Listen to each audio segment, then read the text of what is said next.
and welcome to the BeGlad Movement. My name's Pollyanna and I'm on a mission to bring you as many stories as possible of good coming out of bad and reasons to be glad. And today I am joined with Nikki, who has very kindly offered to share her story with us.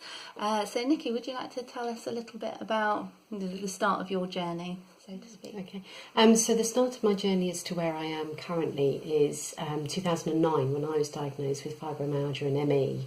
Right. I also had anxiety and depression. I had a diagnosis of depression, but I wasn't aware that I had anxiety. The consequences of that was I became really quite ill, quite dependent on quite strong medication. And as a result of that, I lost my job with the NHS, and I had 4 children to look after.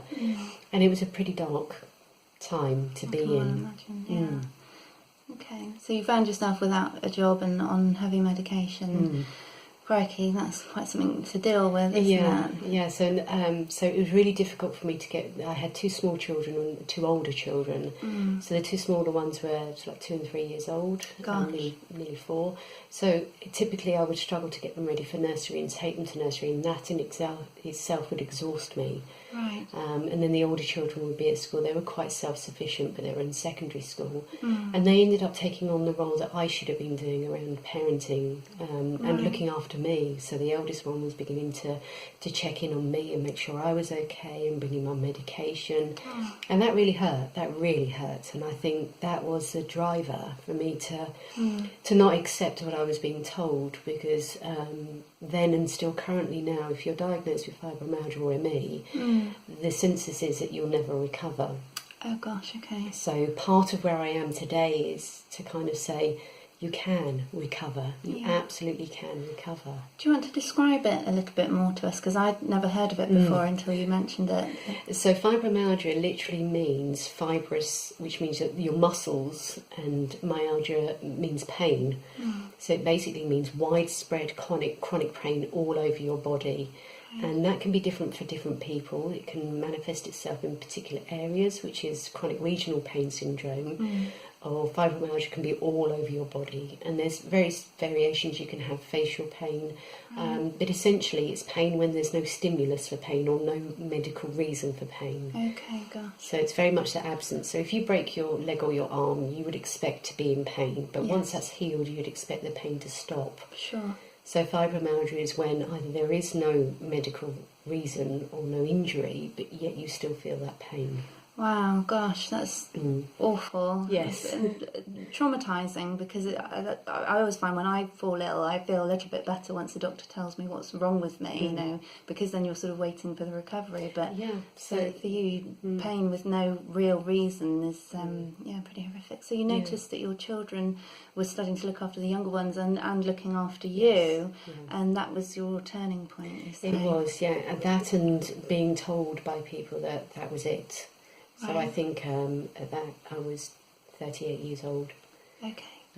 So to have another 30, 40 years just being like that, and my 2 youngest especially not particularly having a mum available to them through ill health, hit a raw nerve, because that was very much where I was when I was a child.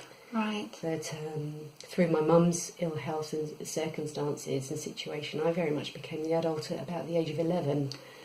So I think unconsciously looking back, that was very much, no, that's not happening to my kids. Right. Absolutely not. That was the driving force, that moment of realisation. How did you turn it around? Well, actually, I went to Google, which usually doesn't really serve you when you're Googling symptoms and things, does it? It's the complete opposite. But after being loads of interventions from the NHS that provided, they did try to the best of their ability, so don't get me wrong, but I came across a dead end every single time. So I did go to Google and I did start researching, how do you get better? How do you recover from ME and fibromyalgia? And I hit on something called the lightning process. Okay. Which I'd never heard of before, but there was somebody not too far from here that was a practitioner. And I started looking at all the success stories, and that really gave me a sense of this could work. Okay. It really could. Do you want to describe what it is? So yes, well now I'm a practitioner in it, so I can describe what it is. Because back when I did it, the 3 days were in such a whirl, and with chronic fatigue you get something called brain fog, so you really struggle to take on board information. So had I not become a practitioner, I'd have struggled. But it's a 3 half-day training course, which teaches you how to reset your body's own natural healing system. Okay, that sounds interesting. Yes, so it covers a lot around your thoughts, because your thoughts shape your behaviours. Right. And I'm going to try not to step into practitioner mode here. Yeah. So it's looking from a non-judgmental way of how have you got to where you are, and what is it that's missing from you by the way of your own skill set, your own abilities and capabilities. What do you need to be able to turn your own life around? So it's not relying on others, it's becoming self-reliant. Okay. And that's something I never learnt. Right, so it's a whole new experience for you. Yeah. And tell me about how those 3 days went for you. Well, initially scary, to be honest, because at the time I couldn't drive for more than 20 minutes without falling asleep at the wheel. Wow. And I had to get to Dorset, so a 45-minute journey. Gosh. So initially petrified. Yeah. But very, very quickly I realised that actually there's a realisation that I got stuck, and it's in a really accepting environment. So you kind of learn how you got stuck, and you say, that's what's happened. I just never knew that. And now I will be able to learn the skills that I need to be able to get myself unstuck. Yeah. So essentially that's what it does, is like looks at it from your point, which is why I didn't know I had anxiety until I did that, because I thought everybody thought the way that I thought. Right, okay. Because until somebody tells you differently, you just grow up thinking that's the way it is. Yeah. Kind of thing. So it's a real eye-opener for you, these 3 days. Yes, it was, yeah. Excellent. And so what happened after you did the course? Well, so after I did the course, I kind of went straight back to work, which was amazing in itself. It wasn't a magic wand. There was still work to be done, and there's continuing work to be done on myself. But I went back to work, so it was December 2009 that I did the course, went back to work, and then I kind of had to wean myself off all the medications, so that was step one. And then in the May I started running, because I'd gained quite a lot of weight as a result of being so ill. Which you would if you can't move around much. And also you kind of, because you're so tired with the fatigue, you go to like high caffeinated drinks and sugar just to keep you going through the day, because with 4 children you have no option. You really don't. You've got to keep going. So it was a step by step. So I started running and started losing the weight, increased my running and my exercise, and continuing to use the skills that I'd learnt with the lightning process, was able to send myself on a trajectory of well health. And again, it wasn't overnight.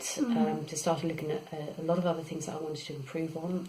I think in 2013 I ran my first half marathon. Excellent. 2015 ran my first marathon. Wow. And now my children were older, so a little bit more self-reliant. That's when I started to train to become a practitioner. I'd always had that goal from the moment I did the lightning process course. It was like, I really want to be this. I really want to do that for myself. Sure. But fitting it in with families, like the practical aspects of waiting. So you started training to become a practitioner. Yeah.